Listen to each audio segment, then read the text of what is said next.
People who sincerely and wholeheartedly wish you well can be the most nerve-wracking. Larissa's mother had been increasingly asking whether her boyfriend of 6 months, Larissa, had thought about proposing to her. "Mom, some couples live together for years without getting married. It's a normal civil marriage, but we are considering getting married," Larissa responded. Her father, always frank, interjected, "It's cohabitation, and it doesn't sound good. It's like a line from a police report." "At least it's not a ghost marriage," her mother tried to find a positive aspect. "And Larissa, you're not getting any younger. You'll be 35 soon. Why don't you introduce us to him? We won't come to your place if you don't invite us, but we're offended that you're forbidding us from visiting." Larissa felt hysterical as she looked towards the door. She regretted not leaving her loving parents earlier, but she never thought they would take her relationship so seriously. "Hey Larissa, your 35th birthday is coming up. Will you invite me and introduce me to your boyfriend? It sounds more romantic than cohabitant," suggested her mother. "Can you promise not to yell in front of him?" Larissa responded. "Why would we be unhappy with your choice?" her father asked, frowning. He always assumed the worst and instantly imagined walking into the apartment to see a man with prison tattoos at the table. The man would habitually knock over a shot of vodka, then slap Larissa for a disrespectful look. No, Larissa would not be involved with such a man, or would she? This type of guy knows how to get on the ears of women of all ages. "He's a little younger," Larissa explained. "How much a little?" her mother asked suspiciously. The woman imagined her daughter introducing them to a pale young man with burning eyes. He would be a yesterday's schoolboy who doesn't care with whom, as his raging hormones wouldn't allow him to assess the consequences of an affair with a woman twice his age. The boy would tell her where he plans to enroll, keeping his passionate gaze on Larissa, and then they would retire to the bedroom. For 8 years, Larissa quickly responded, easily understanding what her mother was thinking. And more precisely, her mother persisted. 10, Larissa clarified. And more precisely, Larissa let out a despairing sigh, 12, and buried her head in her shoulders. The event was about to start, and she felt overwhelmed. Strangely, her parents remained silent, creating an uneasy atmosphere in the apartment, like the calm before the storm. And soon enough, the storm arrived. Larissa's parents started yelling, talking over each other. "It's all your fault. You read romance novels instead of fairy tales when you were a child. Are you happy now? Our daughter thinks love is all that matters and the rest doesn't. You should have read old editions of fairy tales that prepared you for real life. Make a mistake and you'll pay for it." "And what about you?" retorted Larissa's mother. "You're such a cynic. Relationships are all about feelings. At 35, a man should use his head, not his heart. Her feelings will fade away with that young hotshot, leaving her with a broken heart," replied her father. After a while, Larissa's parents fell silent, looking at their daughter with shame. "Sweetheart, you only want him for his money, don't you? We're your parents and we care." Larissa shook her head. "No, I'm serious. We're planning to get married," she said firmly, making it clear that her decision was final. "But why the hurry? You're only 35, her mother tried to reason. "Let's take our time and get to know each other. We've been living together for 6 months. That's long enough to get to know someone," Larissa countered. "Believe me, dear, it's not enough. Your mother is right for once. We shouldn't rush into a wedding," her father added. Larissa hesitated for a moment before confessing, "We're planning to get married as soon as I get the keys to the apartment." She had taken out a mortgage for an unfinished apartment and was currently renting a place to live. "Where did you meet him?" her father asked, sounding more humble. "In a bar at Phil. Fac," Larissa replied. "I don't see why it matters. I have to live with him." The daughter hesitated before pulling out her phone to show her father a picture of her new boyfriend. The young man looked handsome with a friendly smile, and the father couldn't help but feel envious of his daughter's attractiveness. In comparison, his daughter seemed uninteresting and unattractive with thick glasses, excess weight, and a hunched posture from sitting at the computer all day. However, he recognized that her eyes shone with the love she felt for her new beau. Despite the daughter's insistence on her love for the man, the father couldn't help but worry. His daughter had gone through a difficult divorce that had shattered her self-esteem, and he couldn't bear to see her hurt again. He made a rash decision to take matters into his own hands and eliminate the new boyfriend, even though he knew it was a despicable act. The man searched for a solution on a secret website recommended by a friend. He felt justified in his actions because he believed that his daughter's poor judgment in choosing men was a result of his own parenting mistakes.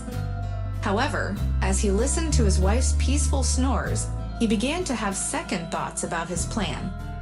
He realized that his actions would have serious consequences, and that he couldn't risk hurting his daughter even more. The man ultimately decided against carrying out his plan and resolved to support his daughter's decision, despite his misgivings.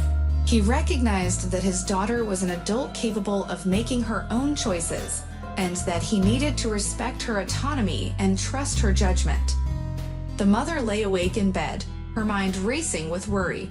Her daughter had been through a traumatic divorce and hadn't fully recovered. It was partly her own fault for raising her in an overly sheltered manner. In today's world, a naive upbringing was a recipe for disaster. But now it was time for her daughter to fix her mistakes. The mother had been saving up money for years to help her daughter with her mortgage, but she refused to accept it. Instead, the mother had decided to hire someone to solve the problem with the Alphonse once and for all. On her computer screen, an ad for Rodion Raskolnikov LLC appeared, offering to solve the problem with the wicked old lady for a hefty fee. The mother hesitated, but eventually contacted the service, explaining her daughter's situation and hoping they could seduce her into realizing her own worth and finding a better partner. The service assured her that they could handle the job, even offering to use hypnosis if necessary. The mother agreed, relieved that her daughter would soon be free from the toxic relationship. She transferred the exorbitant fee and hoped for the best. As she lay there, she couldn't help but feel guilty for not raising her daughter better, but she also knew that it was never too late to try to fix things. Her daughter deserved a chance at a happy, healthy relationship, and she was willing to do whatever it took to make that happen. Understood. I'll wait for the result. The screen went dark. The image of the axe shattered, and in its place appeared Fyodor Mikhailovich, gazing as if into my soul. Then, shaking his head reproachfully, he too disappeared. Excellent. Rodion Raskolnikov will help his daughter gain confidence and a touch of cynicism, which will undoubtedly aid her in arranging her personal life in the best possible way. As a seasoned man who had seen everything, he understood that it was essential to eliminate the cause, not just the effect. If his foolish wife had thought to seek out such experts, she would have likely hired a pretty girl with instructions to seduce the Alphonse and send proof to Larissa. Yes, the girl would not have married the cheater, but she would have suffered, blamed herself, and perhaps become vulnerable to an abuser or another lover. Thankfully, he was wiser than his wife and capable of anticipating the consequences of his actions several steps ahead. Experienced Rodion would assist his daughter in the right manner. She would not suffer, and she would gain confidence, perhaps even beauty. Such men were never stingy with the elixir of beauty, hussars, silence, in the form of the right words and more. A man poured aged cognac into a glass. To the elixir of beauty that every normal man possesses, he said. He certainly had it, as evidenced by his wife's appearance, which was almost identical to Larissa's. The mother anxiously typed on her phone, using a secret site shared by a friend. The friend's son had been in contact with a girl who had worked on the streets and wanted to leave her shameful past behind by using an unsuspecting guy to marry her. Despite warnings, the naive groom refused to listen, blinded by his infatuation. The wedding day was fast approaching, but to everyone's surprise, it never happened. Thanks to the mother's timely intervention with LC Sanechka Marmeladova, Street, Petersburg, the issue was resolved with a hefty price tag. The thin, consumptive-looking girl with tragic, wide-open eyes accidentally met the boy at university, posing as a student from a nearby course. Both being intellectual idealists, they shared a lot in common. It was easy for her to win over the boy's heart and mind, unlocking his innermost desires.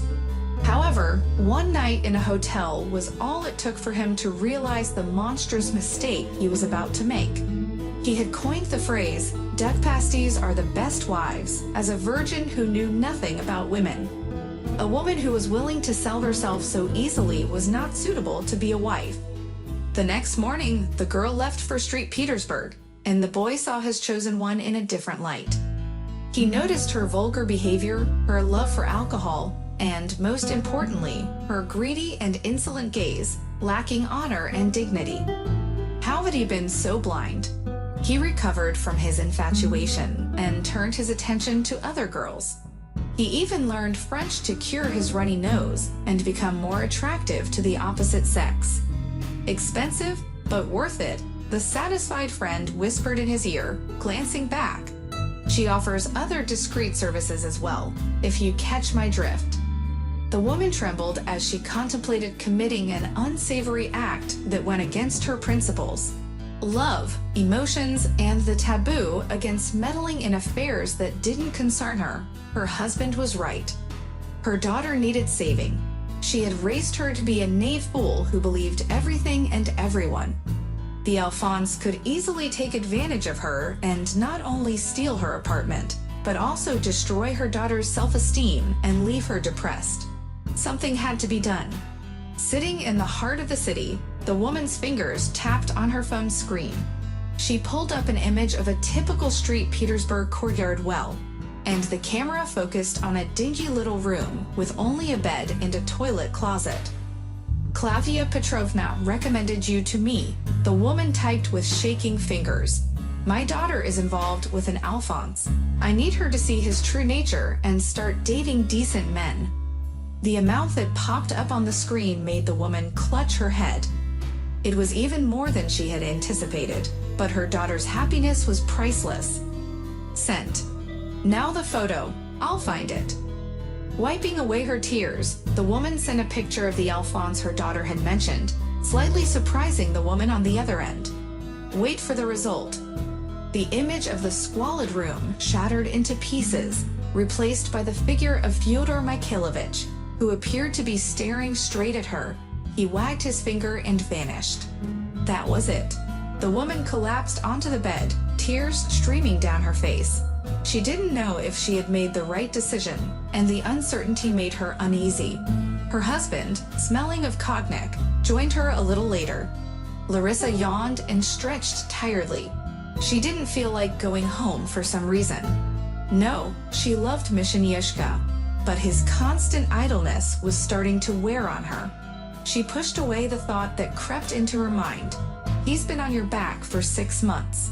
Maybe he's not really looking for himself, and he's already found a woman who's taken on part-time jobs to support him. No, he hasn't. Misha will find a job for sure. It's just that it's never easy for people like him. Tender, vulnerable. She understands everything. She's like that herself. They're soulmates, and they should live together. "Excuse me, where is the Department of Russian Literature of the 19th century? A man entered her office, whom she definitely had not seen at the university before. Who was he? An associate professor? A young lecturer? He was slim, dark-haired, and had good manners. "I'm a new lecturer, just started today. I'm a bit lost," he said. He looked so helpless. "Would you like me to show you around? It's a very interesting building, early 19th century. I got it. Architect Korzhakov, if I'm not mistaken." "Yes, you're right. That's him." "I'd be most grateful if you could give me a tour of the building. Then let me invite you to a cozy pastry shop for a cup of coffee." What manners, Larissa thought in delight. What a man! "Wait, I already have a man." She's not going to engage in any discriminatory behavior.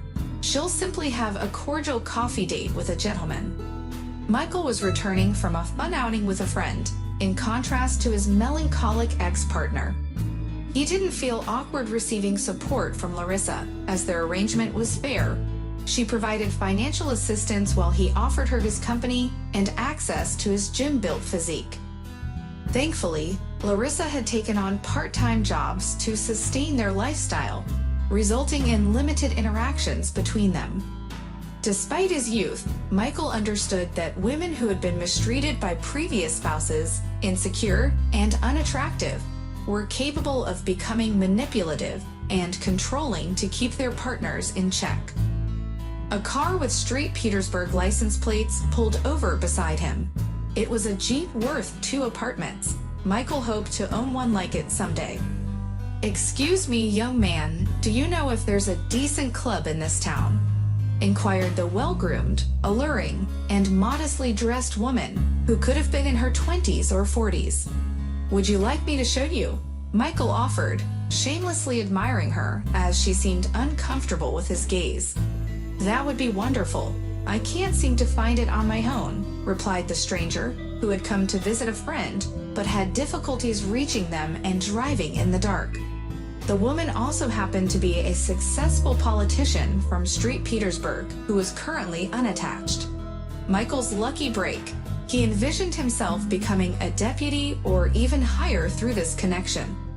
"The clubs in this town aren't great compared to those in St. Petersburg," he hinted. "I don't think you'll like them." "I probably won't," she smiled. "But I heard the Cake House Inn has a fantastic pastry shop where they make fresh cakes right in front of you. Why don't we grab a cup of coffee there, stay up all night, and then head back to my room?" "Are you not interested in a hot, strong cup of coffee?" he asked, undeterred by her age, which he found to be advantageous, indicating her financial success. The man and the woman went to the room, and as they tasted the strong and hot coffee, the lady looked at him approvingly. However, unbeknownst to them, a pale girl with burning eyes watched them with impotent rage. Samichka Marmeladova had failed to complete her task for the first time. Knowing that messing with such a difficult client would come at a cost, she knew how to lose, and honesty was everything in her profession. Although she was only a minute late, the client had been intercepted by another woman. It was a common occurrence. The boy's efforts were rewarded as he drove in a luxury car with the woman to St. Petersburg, hoping for a successful career in a profession that was not talked about in decent society. Meanwhile, the mother had been up all night worrying about her daughter's relationship with a slippery guy. She decided to talk to Larissa like a mother to her daughter and advise her to look at the boy better with the cynical eyes of a mature woman.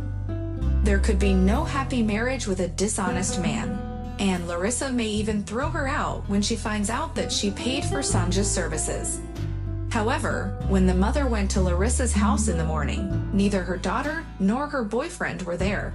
Larissa's phone was not answering, and the mother began to panic. She decided to wait for Larissa outside the house, feeling anxious and overwhelmed with unpleasant thoughts.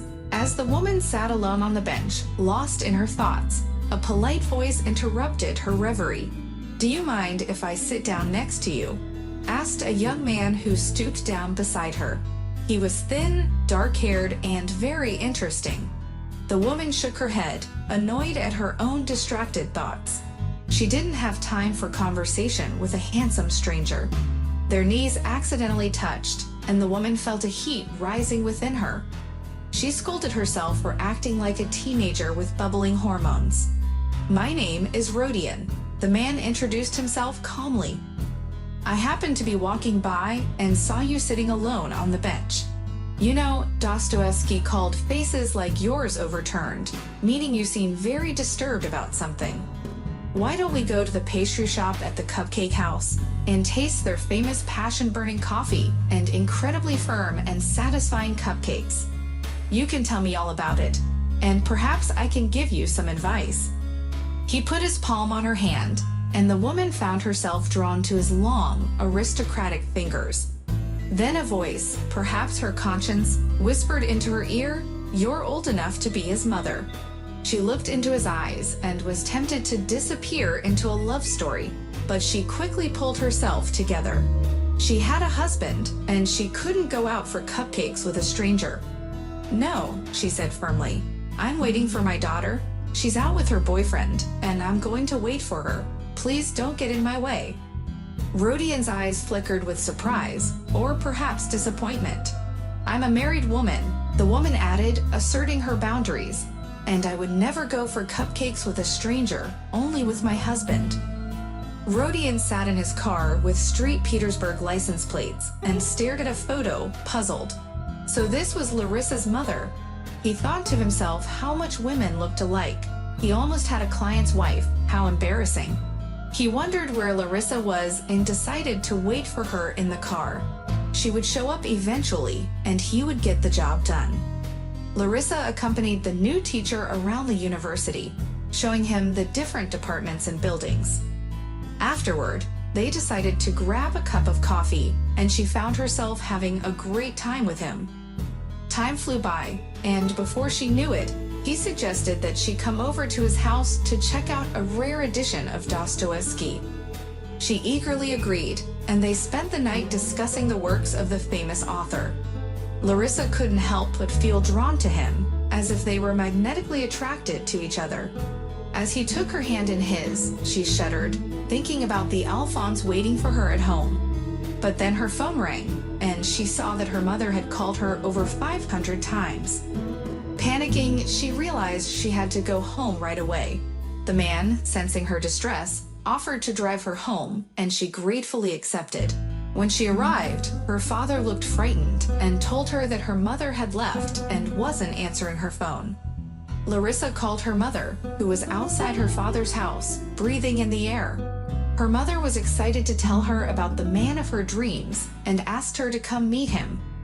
Larissa's father was horrified, mistaking the new teacher for a man named Rodian, and left to cancel an order. The man excused himself to the bathroom, leaving Larissa alone with her father, who noticed the change in his daughter's demeanor. He realized that she had fallen in love with the new teacher, and he couldn't help but feel proud of her. As the man returned from the bathroom, Larissa's father asked if he had seen Rodian, but the man replied that his name was actually Fyodor, and he was a literature professor at the university where Larissa worked. As the conversation continued, Larissa's father lamented that he wouldn't get his money back, but the man agreed to give him half. The sound of the phone ringing signaled the arrival of the money, and my father let out a sigh of relief. He realized that his wife was right. He shouldn't meddle in things that didn't concern him. He thought about where his wife could be at the moment. Suddenly, she burst into the apartment and froze upon seeing her daughter with a man of her age. He was pleased that his daughter had met a normal man after learning about the cheating Alphonse. He had been right about intervening in certain situations. However, it was strange that his wife had sent money. He wondered if she had fallen in love with the Alphonse herself, and decided not to see him as an assignment. After all, they had a lot in common. Fyodor raised his glass and looked at Larissa with delight. "I'm so glad I met your daughter yesterday. I used to think love at first sight was just a fictional concept, but it turns out it can happen. Your daughter and I are on the same wavelength, and because of my feelings for her, life no longer seems dull and gray to me. It's great to have someone who understands you and who you're terribly attracted to. I'm sure fate brought us together." Larissa's mother burst into tears and began wiping them away, embarrassed by her emotions. Her father, meanwhile, worried that his daughter might have missed her chance with Rodian, and he couldn't predict how things would have turned out. Love is like a miracle. It appears unexpectedly and transforms a plain person into a beautiful and romantic night. The mother continued sobbing profusely, which annoyed him. He would never understand women, but he was content with knowing less. Subscribe to our channel not to miss new interesting life stories. Give us your likes, write your opinion in the comments.